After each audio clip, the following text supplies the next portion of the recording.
Welcome to Comics Cube. We have a special episode today with the one and only TJ Miller, who's headlining Gotham next Thursday, or this Thursday. Yeah, come on out. The 19th to the 21st?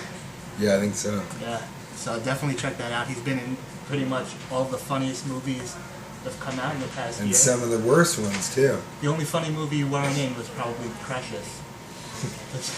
That's the only one I didn't see you in, but yeah, you were in. I auditioned for the titular role of that. I just totally missed the trash can. Not my house, so Okay. So are you a comic turned actor, or are you an actor turned comic? I'm a comedian who somehow convinced Hollywood that I can also act. Well, you did a pretty good job because you've gotten into the biggest movies. Like you had Extract, which I don't think a lot of people saw. One of the funniest movies of the year. Yeah, not many people saw it. The Goods was actually hysterical. I was in that for about 30 seconds, yeah. Still one of the funniest movies. Cloverfield. Hilarious. You carried the movie. Literally, I carried the video camera. You literally carried the movie. Like, if you ask anybody what they remember from the movie, aside from the giant monster, it's the funny guy holding the camera. I like aside from the giant monster. Aside from the main thing in the movie, it's totally you. No, yeah, she's out of my league. She's out of my league. You had a much bigger role. That was out. How to Train Your Dragon. You're not on camera, but you had. I wasn't on camera in Cloverfield though either. You had a few shots. I was really big in How to Train Your Dragon. That was a big movie for me. Was it really? No. You were a cartoon, and it was one of the biggest movies of the year. So kind of. One of the most critically acclaimed of all the movies. Who did that? Who did that voice? That's an amazing voice. That was TJ Miller. He did the voice in Cloverfield too. Right. You're a voice actor too. A lot of voice stuff. Tried to get in on that Marmaduke thing, but wasn't able to. You should have been Marmaduke. If only. That movie made $12. It did make $12. It cost about $6 million. And now it costs $15 to get into a movie, so one person saw it and got a discount. What was your first gig? How long ago did you start comedy? Well, my first gig was on the south side of Chicago. Okay. At the Cotton Club. The Cotton Club in Chicago. And I had given myself a date that I had to start doing stand-up. And the open mic, this famous one, the Lion's Den in Chicago, which is no longer around, but in its heyday was one of the best rooms in the country, was closed for Memorial Day? What's the summer one? December? Labor Day or? September is Labor Day. But during the summer, what is it? The summer? Memorial Day, yeah. So Memorial Day, it was closed, so I called the other open mics, and this one at a place called the Cotton Club was open, and so I said, okay, so I went to that, and it turned out to be a hip-hop and R&B open mic, but really I was the only white person there. So that was interesting. But that actually went really well. And then this comic named D-Man. What's his name? Because when it comes to comedy, he's the man. And he's an original cat. Right. So he said, come play this room that I'm producing. So I went to that, and they had like a southern home style buffet, like chitlins and chicken and stuff. And they started 2 hours late, and I bombed. It was at a club, and we were on stage, and the only lighting was like the disco light things. So that was pretty bad. That was like my third time being stand-up. So you started the comedy. So how long have you been doing comedy? How long ago was the Chicago show that started? I've been doing comedy almost 8 years now. I really started, that was during a summer. I really started in 03, like August of 03. So it's 7 years now. You started pretty young, because you're not that old. No, I'm not that old. I don't know what that is exactly. Old. I am 29.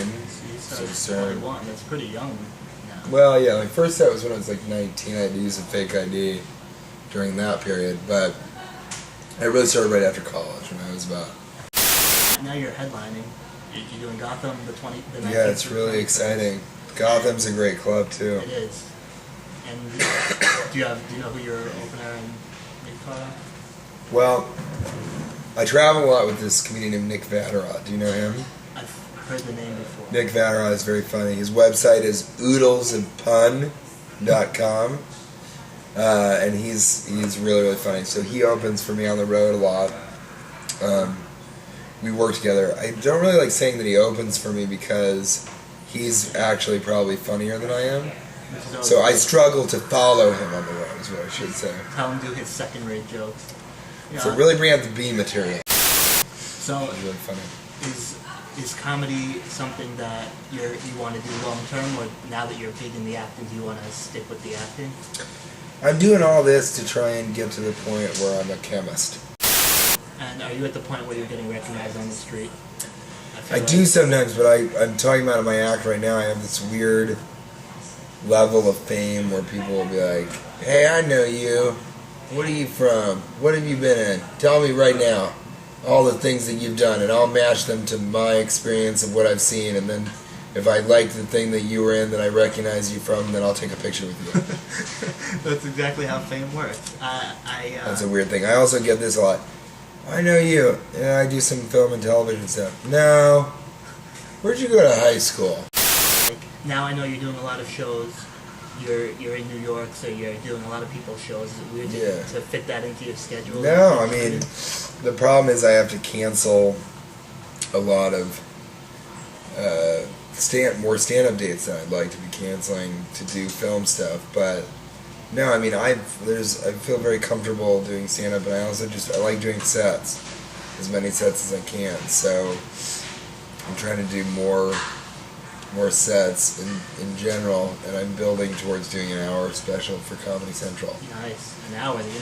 They're like, you don't need a half hour. You're going for the hour. Well, I wanted to do a half hour, but when we discussed it, we realized that I'm doing an hour on the road, and there's so many half hours now. So that's what I'm hoping. I'm hoping to do an hour for Comedy Central.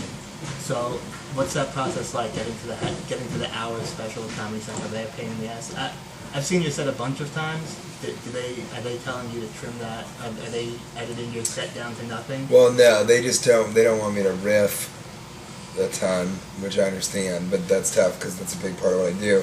But no, it's more. All you got to do is just be in a multitude of major motion pictures and have enough heat and buzz around your name that they say, "Okay, we should probably give him an hour." You don't have to be a good comedian. So like you said with the writing's a big part of the comedy. Have you, now that you're on stage, you're writing a lot, and you're acting, do you do screenplays also? Are you getting into that territory yet? Well, I wrote a short film called Successful Alcoholics. That sounds like it's going to be pretty funny. That went to Sundance and a bunch of other places, and it didn't win anything, but it was very well received, and so I did that. Is it available anywhere? No, not yet. Okay. And then I write we're doing a hour special for Comedy Central called Mashup. And I wrote a little stuff for that. I wrote another pilot with Nick Vatterott that Mike Judge is trying to develop and produce.